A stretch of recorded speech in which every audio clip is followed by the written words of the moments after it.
Saudara kasih dalam nama Yesus. Kita akan melihat di sini saudaraku satu contoh, yaitu mengenai Yosafat. Yosafat ini anak Asa.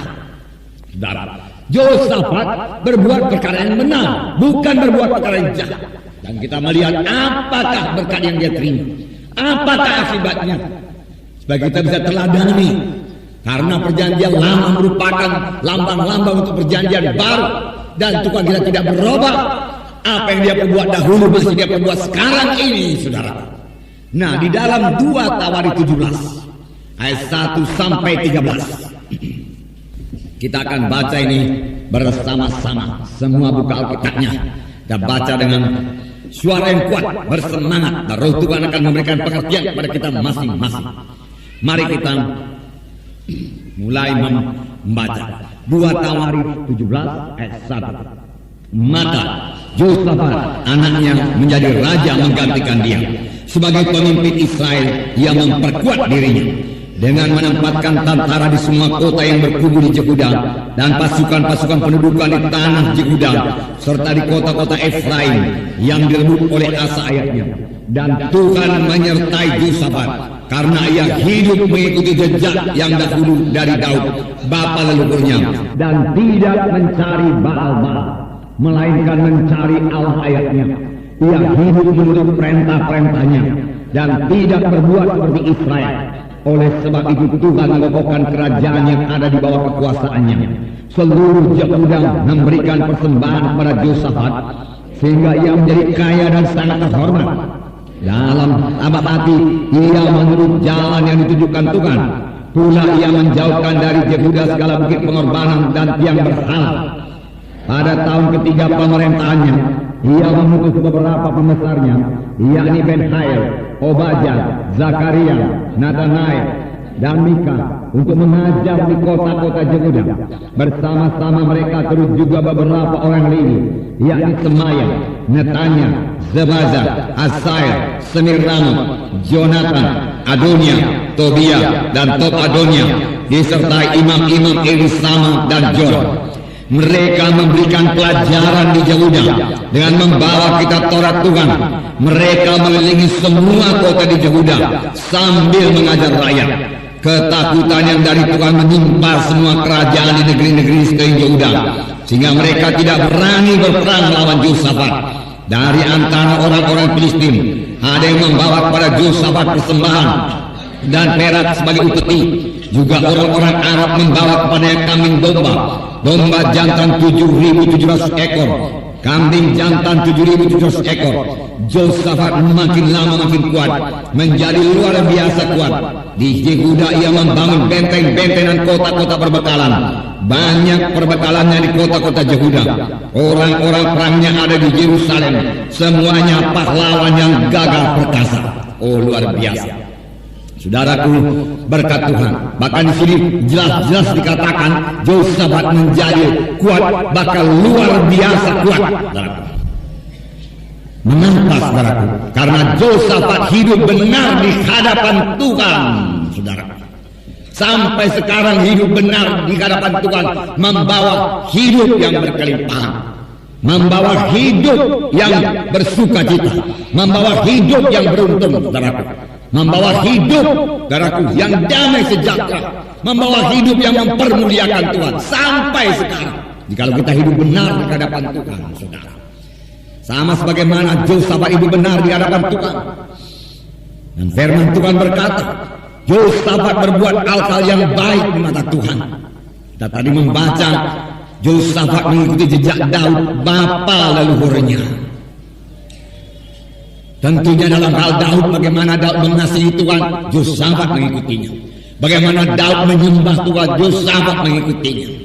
Bagaimana Daud beribadah kepada Tuhan, Yosafat mengasihinya.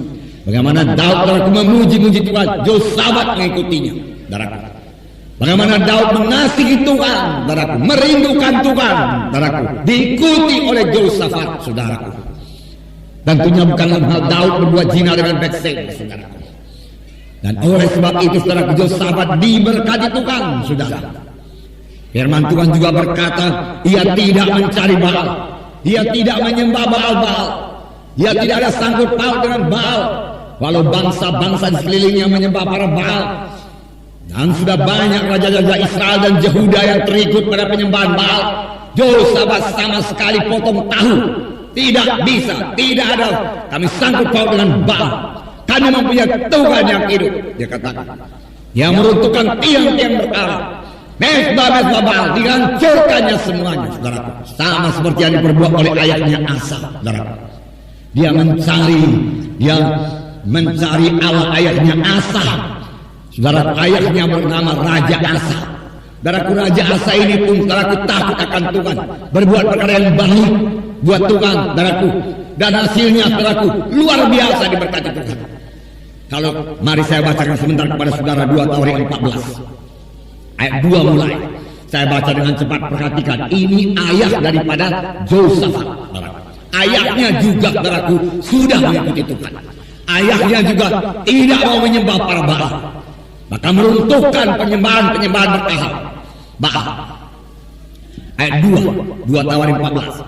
Asa melakukan apa yang baik dan yang benar di mata Tuhan Allahnya. Ia menjauhkan mesbah-mesbah asing dan bukit-bukit pengorbanan, memecahkan tugu-tugu berhala dan menghancurkan tiang berhala.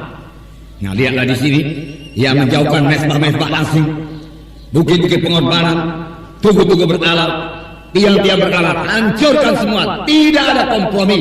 Demikian seharusnya hidup anak-anak Tuhan.